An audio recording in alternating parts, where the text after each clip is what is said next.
पल्लवी नाट्य कला परिषद वार्षिक उत्सव और गुरु संबर्धना उत्सव अनुष्ठित। बाणपुर चिलिका अंचल अग्रणी नाट्य संस्था पल्लवी नाट्य कला परिषद मठपुर षष्ठ सांबत्सरिक उत्सव अवसर में गुरु संबर्धना और शिशु प्रतिभा चयन कार्यक्रम भव्य भाव अनुष्ठित हो जाइछि। चिलिका तटवर्ती कली जुगेश्वर पीठ परिसर में आयोजित यह सारस्वत समारोह में बहु संख्यक साहित्य संस्कृति प्रेमी उपस्थित थिले। सभा चिलिका ब्लॉक प्राक्तन सहकारी गोष्ठी शिक्षा अधिकारी कंडूरी चरण प्रधान अध्यक्षता करथिले।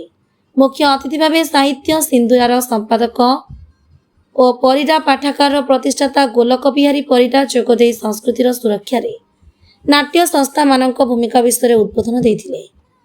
मुख्य वक्ता भाव घिय खला मठपुर सरकारी उच्च प्राथमिक विद्यालय प्रधान शिक्षयित्री मंदाकिनी दास सारकर्भक मतामत प्रकाश करथिले। सम्मानित अतिथि भाव विशिष्ट कवि रवींद्रनाथ प्रधान, समाजसेवी सुधाकर प्रधान, कवि शशिभूषण बराड़ और सिंहेश्वर पंचायत नायब सरपंच सुदर्शन साहू उपस्थित रही परिषद सांस्कृतिक अवदान भूयसी प्रशंसा करथिले। प्रारंभ में परिषद संपादक अशोक कुमार प्रधान वार्षिक विवरणी पठन करथिले।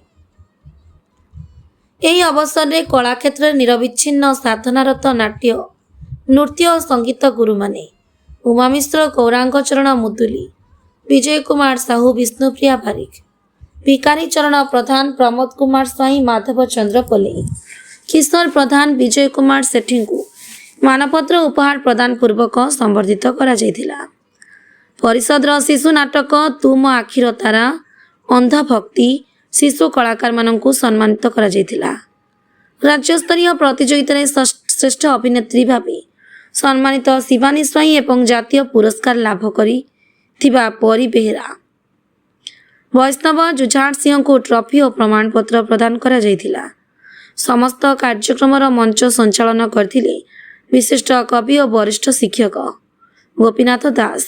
शेष में परिषद सभापति पृथ्वीधर प्रधान धन्यवाद ज्ञापन करथिले। कार्यक्रम सफल करिबारे ओम कुमार देवदत्त, जितेंद्र कुमार साहू, सुशांत कुमार साहू, आकाश स्वाई और पंचानन जेना सहयोग करथिले।